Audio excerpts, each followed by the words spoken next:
All right, welcome to our Valkyries interviews. I am joined today by the incredible, incomparable Rob Howell. That really was for his cat, but also he's amazing. Yeah, I thought this Stroking. would be dangerous, so I brought my own Depic. You need backup. It's Yeah, dangerous to go alone.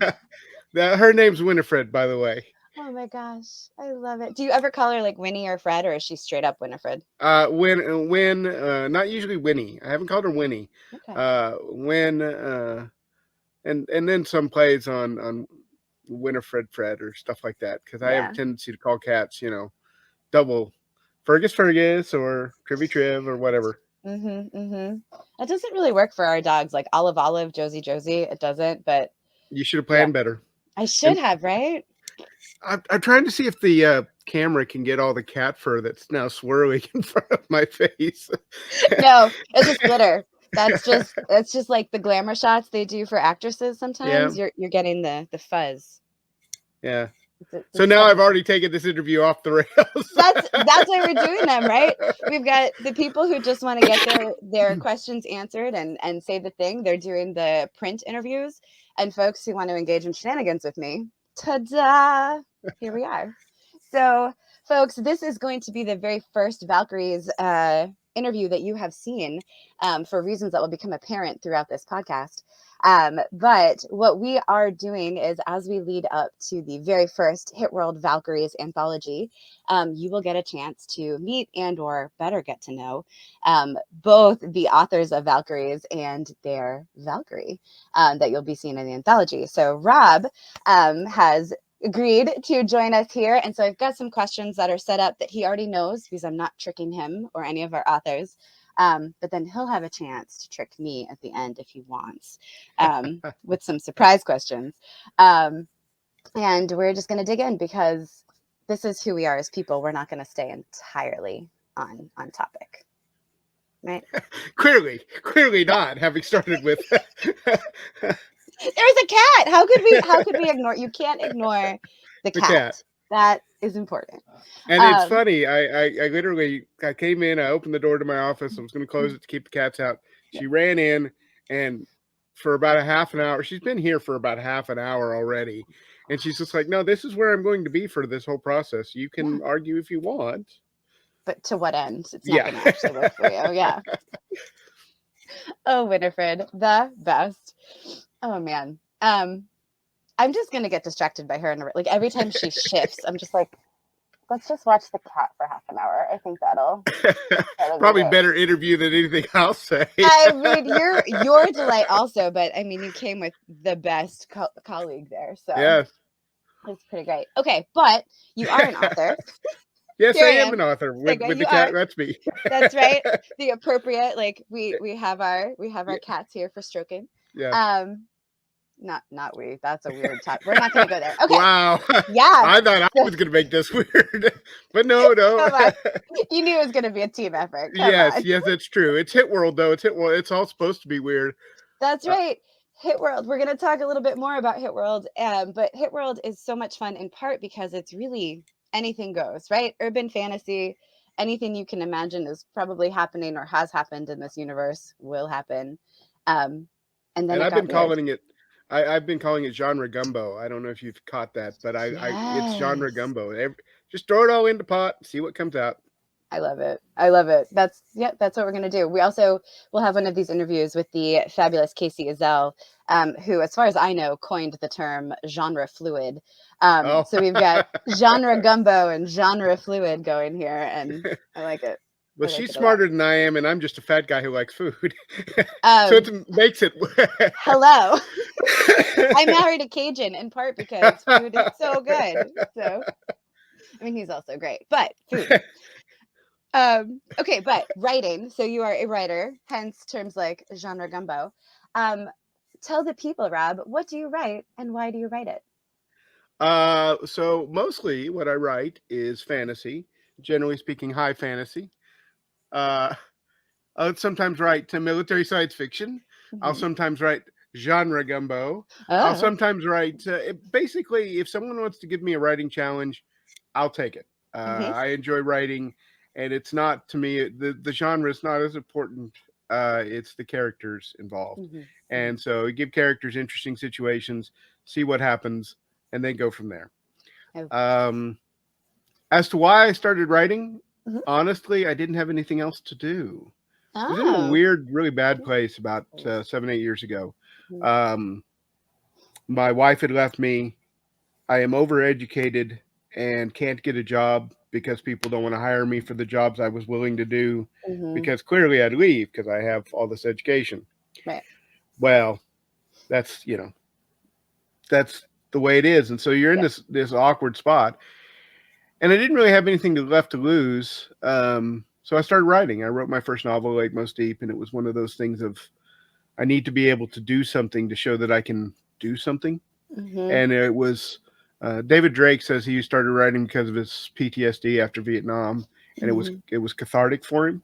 And honestly, while my situation was nowhere near as bad as his, Mhm. um, it was also cathartic for me to do that first one. And I found I enjoyed it. And though I made every new first novel mistake in the book and Sure. created some of my own, Mhm. I really liked Lake Most Deep, really liked what I'd done and the characters and the Mhm. story. Um, and so I did another one and then another one. And then now here I am. My ninth novel comes out with a host of short stories Yeah. out various places. So Uh-huh. that's it. That's it. That's the thing. I do, and you have such a good grasp of characters. Like your characters seem like fully lived in people. They're not there to just be little cardboard. I'm here to service the plot. Like they're really interesting. Thank you. I would say I get that from two things. I did a lot of theater in high school and Nice. college. Yeah. And also I played a lot of Dungeons and Dragons. And I always found it more fun to try, all right, let's try this weird, stupid character combination and see what happens, and then try and try and do what that character seems like they'd want to do. And so I Mm-hmm. was doing that, in junior high all the way, basically all the way till now. And my writing style is very much I create a character, Mm-hmm. I have an idea what that character is going to do, and then I role play the character in the situation. And so, yes, in the scene, I'm going from character to character to character Mm-hmm. to character, Yep. but that's it's all me role playing. What would they say here? Well, Mm-hmm. this is what I think this character would do. This is what I think this character would do, and so it's just role playing. Nice. You've heard it here, folks. D&D and fan fiction, two amazing ways to get into writing. You'll Yes, you'll see through these interviews. yeah, That's fan fiction is is really I know people get down on it because it's not you're not creating your own world, but Mhm. I didn't create the hit world. I Right. didn't create the Four Horsemen universe. Right. In a sense, there are people that could make the claim that all I'm doing in hit world is writing fan fiction, Yeah. and it's a pretty good story, but it's not a world I created.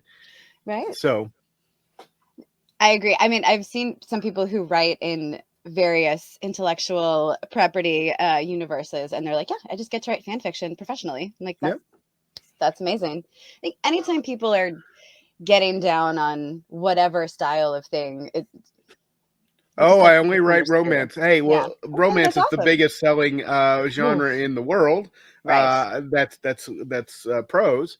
Yeah. Manga, I think, outstrips it by quite a bit. Mm. But I only like this. I only like that. Dude, like Okay. what you like, write what you like, Yep. and be proud of what you did, not what someone tells you you have to like. Right. And you don't have to spit on what other people do. Like so many people spit on romance, which is absurd. One, because it outsells everybody else, like you said, in prose. And two, it people love it. Like it does the things it sets out to do very well. People love that. Let it live. Yeah. We all have our own lanes. Yes. Well, so speaking of our own lanes, this is a terrible segue, but what do you want people to know about your stories? What is the Rob Howell lane? What should they know? I would say my generic story structure goes something like this. Mhm. I start with a character or characters. Mhm. I give them a challenge that they are unable to defeat at the beginning of the story.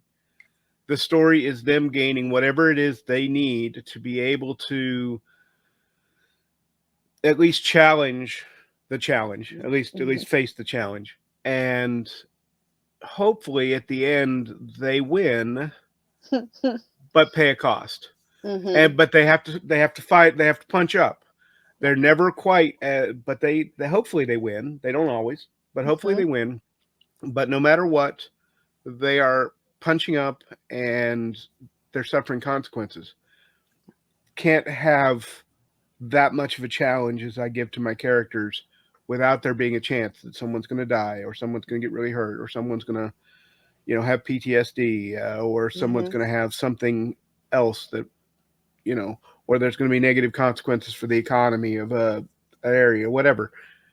These things happen. Yeah. So Yeah. there you go. They're Start with characters, give them a challenge they can't defeat, give them a growth period where they get enough skills or knowledge or whatever they need to mhm. be able to fight it, and see how the fight goes.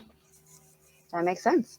I laughed a little bit when you said hopefully they win, because somewhat recently Rob wrote a story for a different anthology where the editor was reading it. It was like, "Ooh, this is really dark," and I my recollection of the story is Rob was like, "Oh, what part of the story are you at?" No, no, it gets worse. So, Yeah, that was my story for Jamie Ibsen's We Dare series, and mhm. as I was about to post it to him, I was about to send it to him, he posted on Facebook, "Boy, I hope the next stories are much more cheerful. The last ones I've got have been really grim." And I've been like, Hmm. "Oh, Jamie, um, mine's a little grim. All Yeah. right, send it on over." Hmm. So Hmm. I send it on over, and and as you say, he says, "Well, boy, this is pretty grim." And we get to talking, and I realize he's halfway through, and I'm like, Mm. Mm. "Okay, you haven't gotten to the grim part yet." So I didn't actually think that part was so rough. Okay, good luck. That story, by the way, is a combination of Romeo and Juliet, Hmm.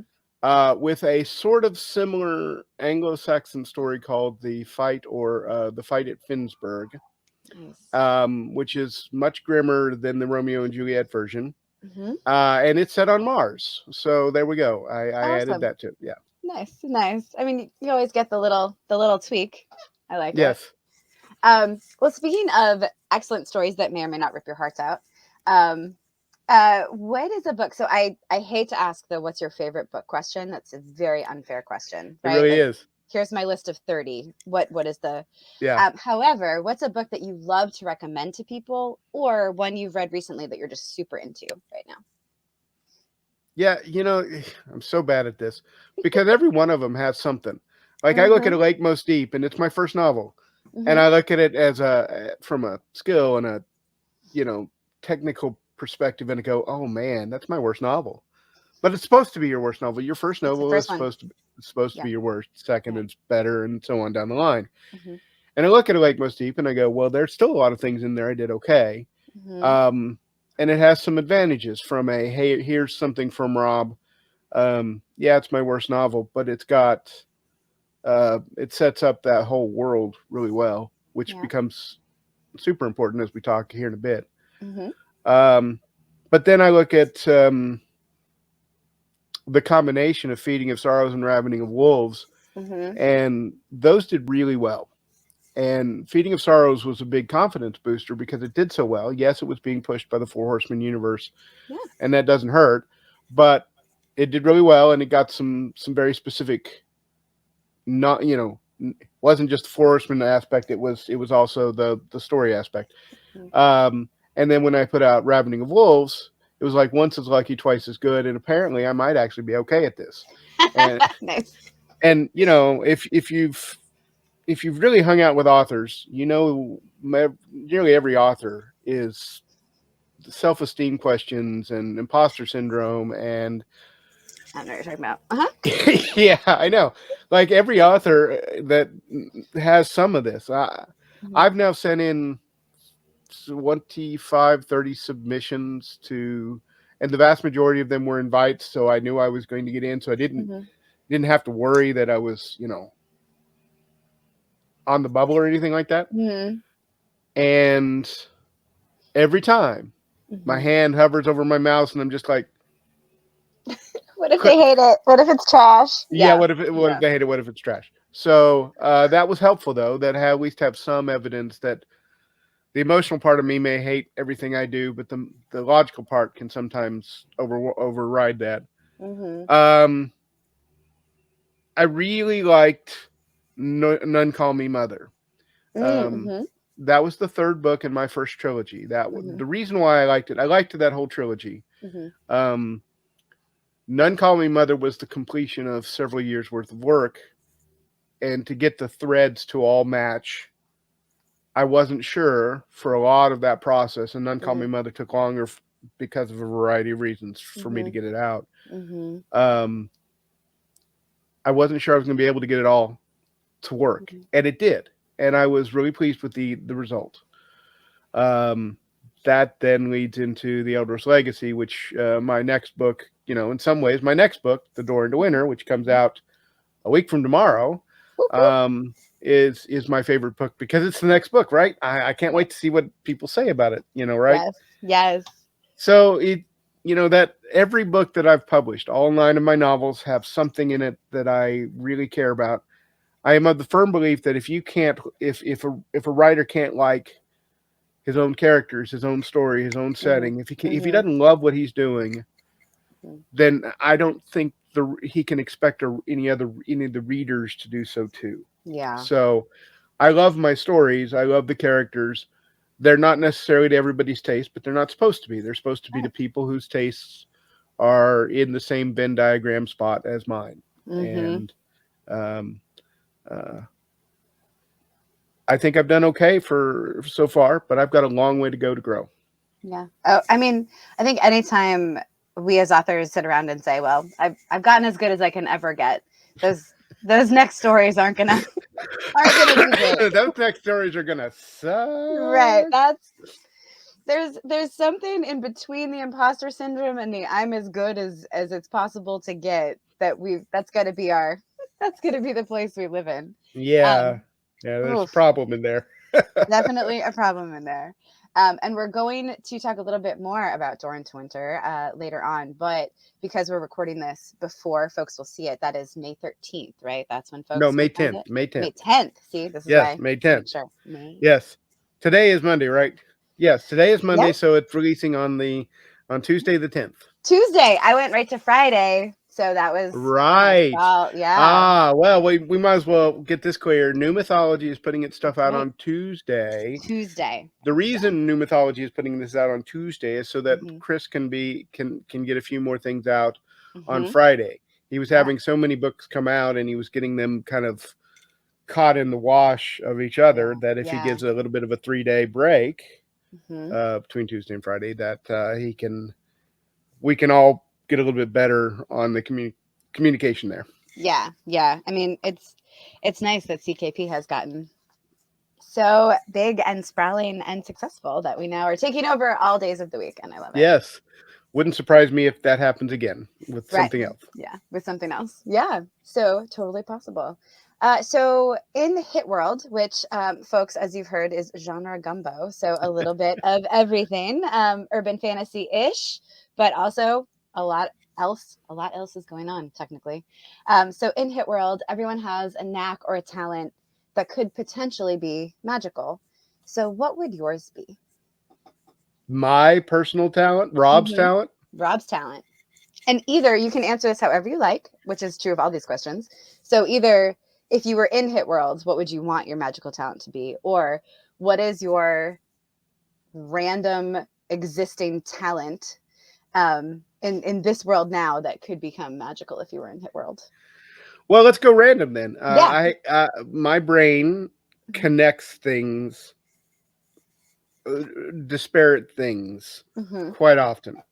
hmm Um, I am a very instinctive thinker, um, and then I will go from A to Q to the mathematical constant of E back to Z, sort of in whatever pattern, and then I can oftentimes trace how I got there, the hmm intermediate steps, but my brain just skips over them to gets me to the end. That's where you're going. Yeah. Yeah, so that's sort of I guess, my magic skill.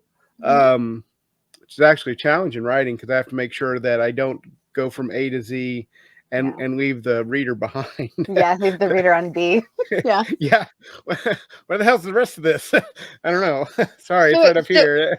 right, it was Not here. It terribly made sense helpful. to me. Yeah. So wait, Rob, would you be like the walking murder conspiracy board? Like you would be able to make all the connections in any investigation, like boom, your shirt Yeah, off. you know, I that would be the way to do it. I would be that character on the cop shows on the, you know, whatever that has all these things come in. We watch a lot of British cop shows, and of course that actually plays a lot.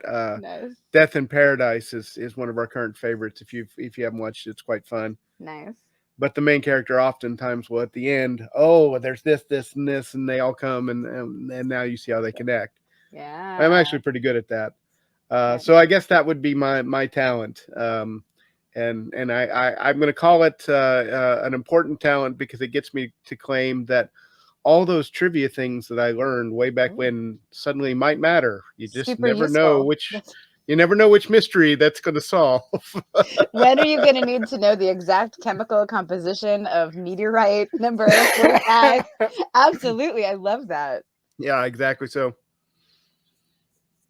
It's good. All right. Well, so speed round, which doesn't okay. have to be speedy because we are who we are. Yeah. What is your theme song? One Little Victory by Rush. Nice. I had a feeling it was going to be Rush, and I'm excited that Yeah. it was. You know, I don't wear Rush shirts at cons for no reason at all, right? It's important to have a brand, and your brand is you have more of a brand than that. But Another Rush song that I would put in that mm, Hemispheres, nice, nice. uh, and Natural Science, which Ooh, a yeah, trifecta. a trifecta. I like it. I Yeah, like it. Winifred agrees. yeah. We saw a little slow blink there.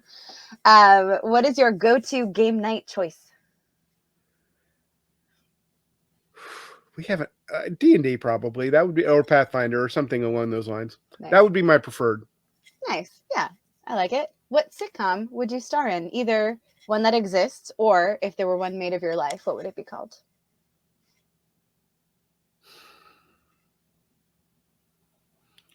Cheers. Nice. Nice. Just take Would, Norm out and put me yeah, in there. that's what I was gonna ask. Rob. Are you sitting next to Norm? Are you Norm? I love it. I'm probably Norm. In fact, that's actually one of the skills I do have. I have walked into bars in places where I don't even speak the language, and by the end of the night, I'm like, Family. Rob, Yeah. and you know, in Serbian or whatever. I do want to know what Robin Serbian is. Wait, It's Rob, but you know, they were just with a like cool then and accent. then Yeah. say a bunch of Serbian words and Yes, found it. like What aren't you the one who the bar you go to write, didn't they put the cover of your novel in the yes, corner? yes, yes. That is Brew Bakers. Shameless plug for Brew Bakers on 95th and Renner in Mhm. Lenexa, Kansas. They make a fantastic Southwest chop salad that I suggest you add avocado and fresh jalapenos to. That's my normal to-go dinner or Nice. lunch there. And I walk in and yes, I have my table and they have the, you know, if they see my car in the parking lot, they put the drink and the order in, and yep, they do me very well, and have done me very well for several years now. So if you're in Kansas City, it's a nice little watering hole. That's awesome. I love that. What is or are your favorite treats? All is probably not the answer you were looking for. Mm, you don't get like this by Yeah. accident, so Um, so candy wise, like I think my favorite are those little, oh well, Macintosh toffees. oh. Macintosh toffee, which is a Canadian toffee Mhm. that all the Canadians are like, oh yeah, and you got to get the big stick and you got to slam it to break it into pieces. Mhm. And they're all, you know, all my Canadian friends who watch it are right there with it. That was actually a treat that my mom's from Canada and my grandparents Mhm. were in Canada, so Uh-huh. we would go up about every summer or every other summer, and we would come back with a stash of like 5 Macintosh toffees, and they Nice. had to last me. And they wouldn't have lasted me 2 days, but my parents are like, "Oh no, we're hiding this, Portion it out for the next portion year. it out." Yeah. Mm-hmm. Uh, And I actually did a thing with some contractors yesterday, so I brought donuts because it never hurts to bribe your contractors. I love it. Yeah. Uh, and So I would say donuts. I read a lot of Spencer books, and they're always getting donuts, and I'm just like, oh my god, because I don't I want really eat donuts. sweets that much Hmm. anymore. So yesterday was a huge treat having a couple of donuts. That is nice. Whenever anyone talks about donuts, my husband, Jeremy, will just go, well, now I want donuts. And the second he says that, I'm like, no, I want donuts. Right? What's your problem? How can you not? It's like they're contagious. They are contagious. It's a weird disease, donuts. Team beach or team mountains? Say what? Team beach or team mountains? Mountain.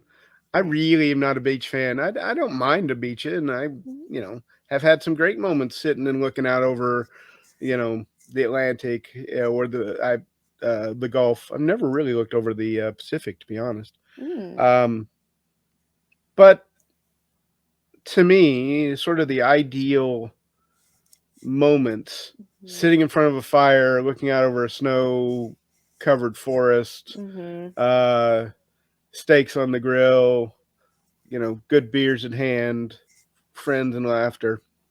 Give me that. I love that. I'm in for all of that except the snow. I would like to do that in the summer. But mountains in the summer, it's cool. It's not muggy.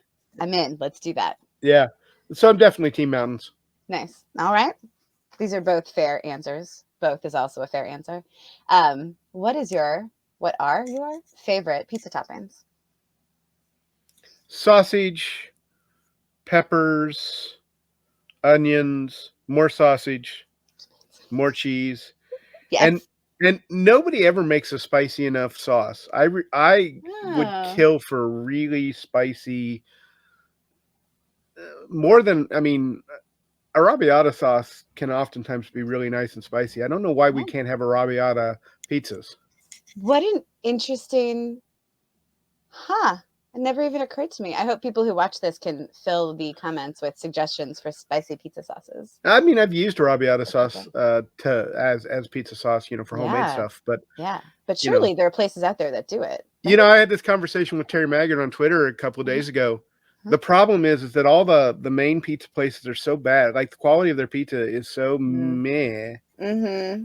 that Casey's General Store, which is one of the chains of convenience stores in this Mm-hmm. area, Mm-hmm. they make a really good pizza, and it's Oh, better than Pizza like a Hut major. and Domino's and Papa John's, Yeah. and they go for bland, and I am not a bland food eater. Yeah, because it's for pleasing the most people at the baseline amount, right? As opposed to, And I am an outlier in just about every single way. yeah, I get that. I get that. That makes sense. I like this though. Spicy, a spicy sauce. Okay. What fictional character would you choose as a mentor? Woof. I love this question. This is Yeah, it's not a my good idea. question. Yeah. Boy, there's so many that come to mind. You can have Uh, a couple. I mean, it's speed round. So yeah, you're yeah, good. because clearly I'm all about the speed. Here's how we do. Yeah. Yeah. uh, I really like Gandalf as a character, Hmm. and I would love to spend times in a library studying with him. Um, I especially like him not in the Lord of the Rings.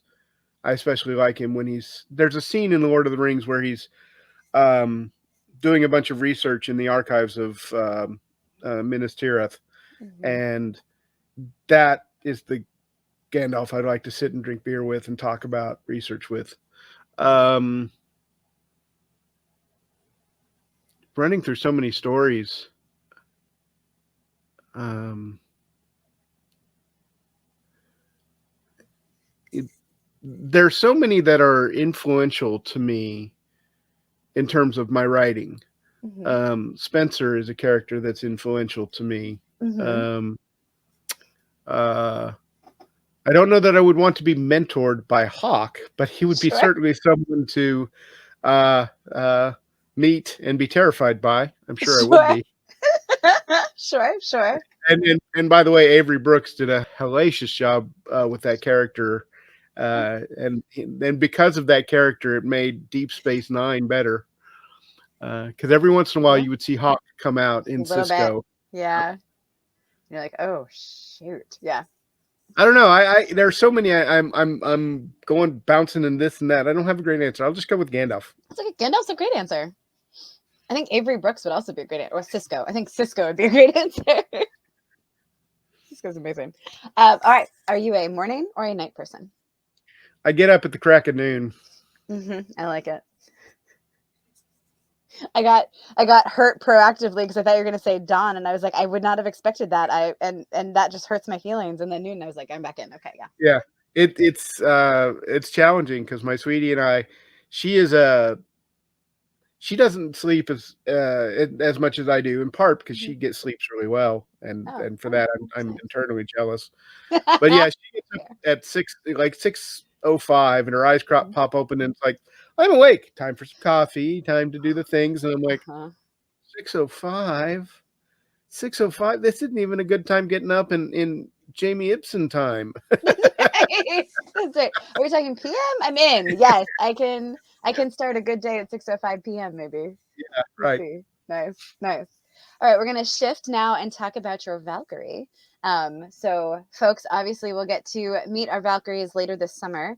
But in the meantime, we want to get them a little ready. You can't be ready for these guys, but excuse me, these ladies. But how would you introduce your Valkyrie? She's a Valkyrie. She is a Valkyrie. I am a Germanic, Old English, Norse scholar by training. Mm-hmm.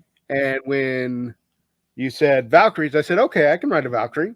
Mm-hmm. And I'd had this idea of sort of a Valkyrie in modern times, in sort of a kind of a noir kind of, hard boiled detective kind of thing, doing her job in the mean streets of whatever today's city might be. For this story, I chose St. Louis. Um, but so I'd already kind of had that idea as something fun to Mm-hmm. do. So that was already there. Mm-hmm. This particular character has been doing the job for over 1,500 years. As you Um, do, yeah. uh, and she's competent. She's good at a lot of things. And one of the things I had a lot of fun with this was um, creating skills Mm-hmm. and attributes that seem to match Valkyrie's, Mm-hmm. that didn't make her overpowered, but Mm-hmm. did seem to match the myths. So I played around with some of how could she be invisible? How could she? Because the stories talk about them Mm-hmm. appearing, Mm-hmm. um, and what kind of weapons and armor she would have, and what kind of skills she would have developed over the years.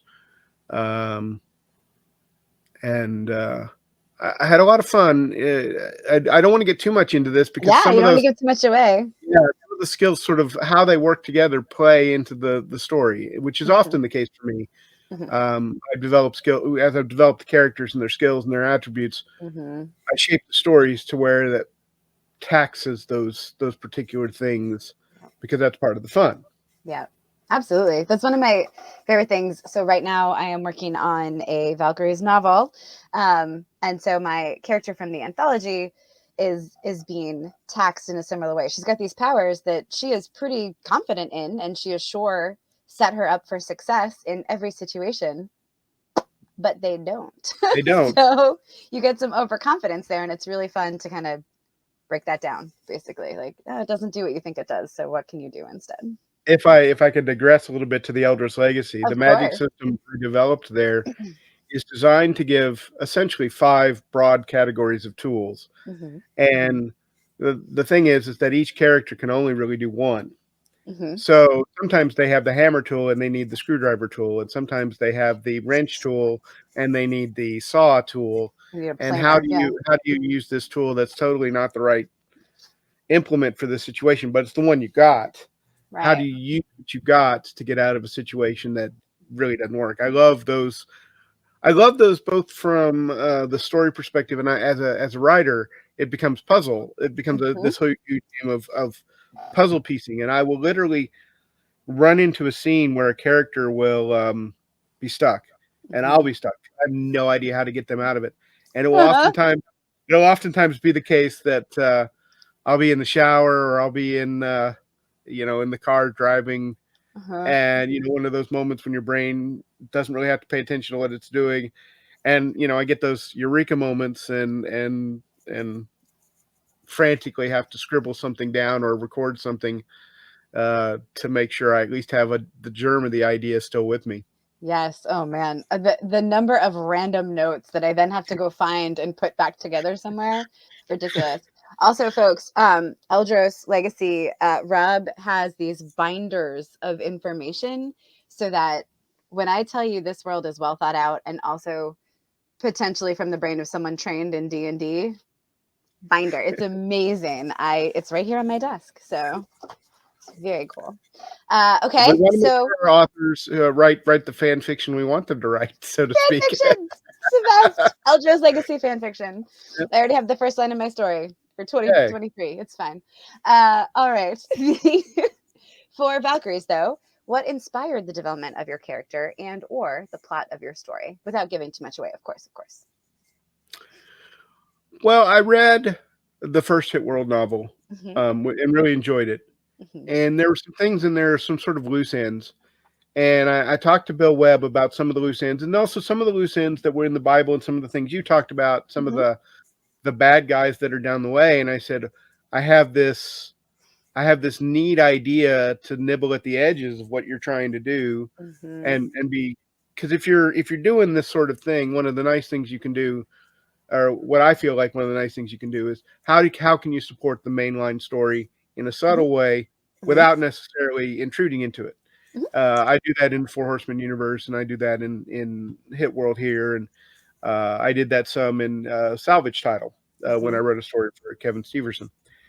Um, so the goal is for me to create something that meshes well with the existing universe, and I had some ideas, and I went to Bill, and Bill Webb is the creator of this universe, and he's done an amazing job. He's so He's great. also an incredible guy to brainstorm with.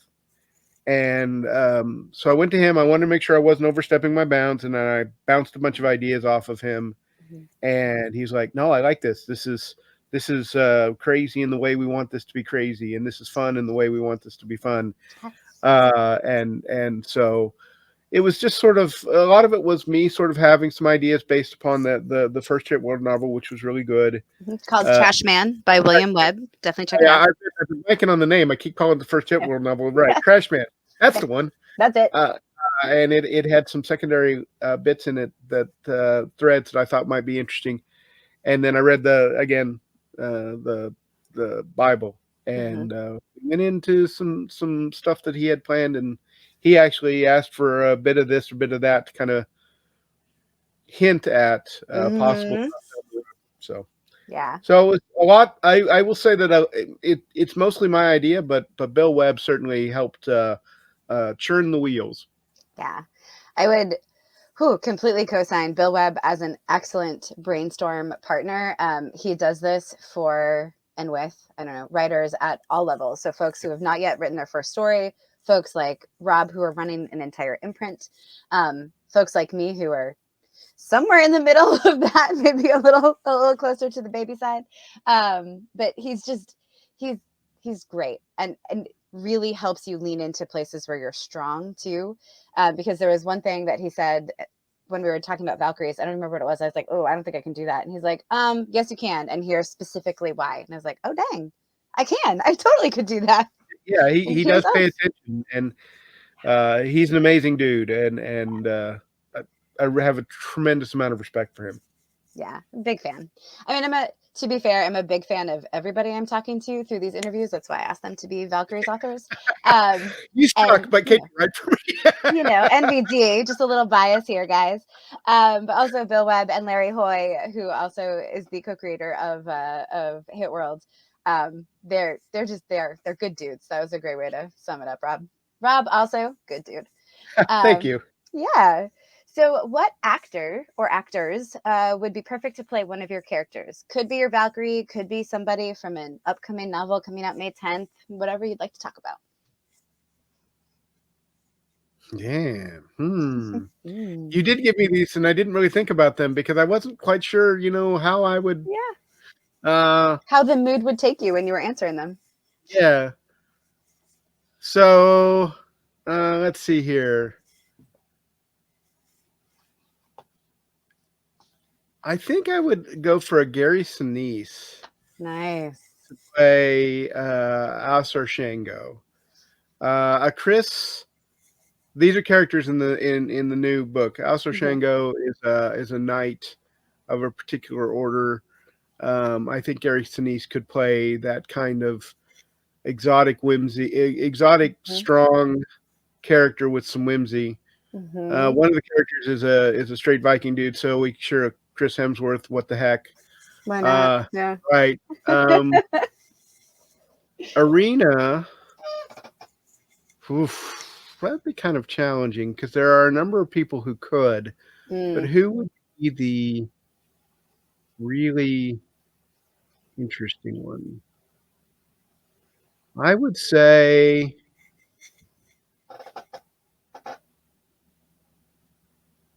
oh, I don't really have a good one off the top of my head for her. She looks like a young girl. That particular character is actually 150 years old because of magic. As you do. Yeah.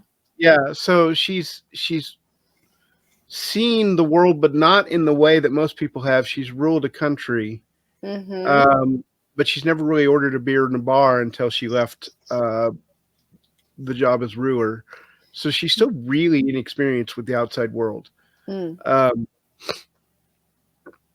I'm going to say she doesn't have the right hair color, but who's the girl in Stranger Things? She, Oh, uh-huh. I don't remember her name, but yes, yeah, she's a delight. she's strong, smart actress seems to me, Hmm. and Hmm. she has the chops to be look young enough and yet feel old enough. I think. Nice. Um, and then the other main character is Valentine, and he's kind of a sharp faced. In some ways, he's kind of an heir to Silk from the Mm. David Eddings novels. Hmm. Hmm. Um, so we would need somebody kind of sharp and pointy and sly. Hmm. I'm not sure if anybody comes to mind there. Sharp and pointy and sly. Well, I mean, the gentleman who plays Loki. Oh yeah, That he's a good one. Yeah, we'll yeah, just go with Tom Hiddleston yeah, thank you. because he probably can play the shark from Jaws too. I Um, mean, you know what? He could probably play Winifred. yeah, It'd yeah, be he yeah. probably could. Yes, and as you Alligator can Logan. see, Fred is really emoting right now. She is. It's contentment is what she's Yeah. emoting right now. It's pretty great. So back to Hit World. What is your favorite thing about one or all? Hit World, your Valkyrie, or badass ladies in general? Boy, that's a hard, again, a broad question. I'm going to go ahead and say my favorite thing about my character in Valkyrie, Mm-hmm. and it comes into play, Mm-hmm. is the fact that despite being 1,500 years old, there's something she needs to learn, Yeah, that's awesome. which Isn't I that think is true of all probably characters? true of all of Yeah. us. And Yeah. I mean, just that character, that's a weakness that she doesn't even realize. I like weaknesses in characters, Mm-hmm. honestly, because the Mm-hmm. weaknesses make better stories. Mm-hmm. And And make them whole people. yeah, None of us are perfect and have no, all of our no. shit together. She's a strong, badass lady, no doubt about it. She kicks a bunch of ass. Mm-hmm. But there's a there's a question she hasn't even yet realized she needs to ask. Mm-hmm. So, Rob, that is one of the things I love about badass ladies in fiction in general when they're done well, is they are there is no one perfect I am strong and stoic and powerful and right all the time character, male or female. And Right, they're I agree. boring regardless, right? They're Because you're like, two dimensional pop ups here. mm-hmm, I can think of so many badass women characters in movies that are here. I'm a badass woman character. You should respect me because I'm a badass woman. I'm like, that screw is the that. extent of my character. Right. And Nothing else is I happening. think of Valerian from Conan, played by Oh, a lady from mm-hmm, Kansas City, which is where I'm from. mm-hmm. And that character is as badass a woman as you want, but she's Mhm. not. She's a woman. She's an Mhm. actual real character. Yeah. Yeah. Which is what I love. Yeah. And that is sometimes it's a weakness they don't know they have. Sometimes it's whatever it is, but they are fully realized people, and you do a Yes. great job with your Valkyrie. All right. Thank you. Thank you. I mean, thank you for the anthology. So bonus round. What should I have asked that I did not? Should ask more about Eldritch Legacy since we. Tell us about it. The Eldritch Legacy is a big shared world project. Obviously, Hit World is a great shared world project. Four Horsemen Universe is a great shared world project. Salvage title. Yeah. Excuse me. All these great shared world projects through CKP. Well, Eldritch Legacy is aiming to be that kind of project on the high fantasy side, Yeah. and it's built upon some of the things I did a long time ago with a bunch of help and improvements from Mark Stallings, Murray Whitaker, Quincy Allen, Todd Fonestock, and we're aiming to do sort of a Marvel style. Marvel has the stories that involve Captain America, and they have the stories that involve Iron Man, and so on and so forth. Mm-hmm. And from a great throw the ring into Mount Doom epic overall perspective, we are writing separate threads that will all bring together in sort of an Avengers style thing that then Mm-hmm. goes. That's the long term plan. Mm-hmm. But right now, what we're doing is we're creating good characters that we think will be a lot of fun to write against really big, powerful bad guys down the road. Mm-hmm. So, and then Awesome. for authors such as you and such as Aaron Rosenberg, who was the first cohort to publish one, his Deadly Fortune came out last month. Pirates. Um, Pirates. It's amazing. Pirates and mystery, and not a lot of magic in that one. But pirates and mystery, and a lot of daring do, and buckles being swashed and stuff like that, because that's what he wanted to write. Yeah. And one of the things I love about these shared world universes is every author, you can give 50 authors the same exact plot, the same exact set of characters, describe them all pretty thoroughly, Mm-hmm. and you will get 50 different stories. Yeah. And the Eldritch Legacy is designed to create an opportunity for anybody to write anything that is high fantasy, whatever else other subgenre, Yeah. mystery, romance, middle fantasy. Mm-hmm. We've got it all sort of coming down the pike. Nice. A little bit of genre gumbo happening. A little bit of genre gumbo. I love it. What question do you want me to answer? So when's your Eldritch Legacy book coming? Dang, you'd think I'd be prepared, but no. It is. That was amazing. Well done, founder of the universe. I could actually be meaner. Okay, thank you for not. So it is on my list. So off camera, here, yes, to my left.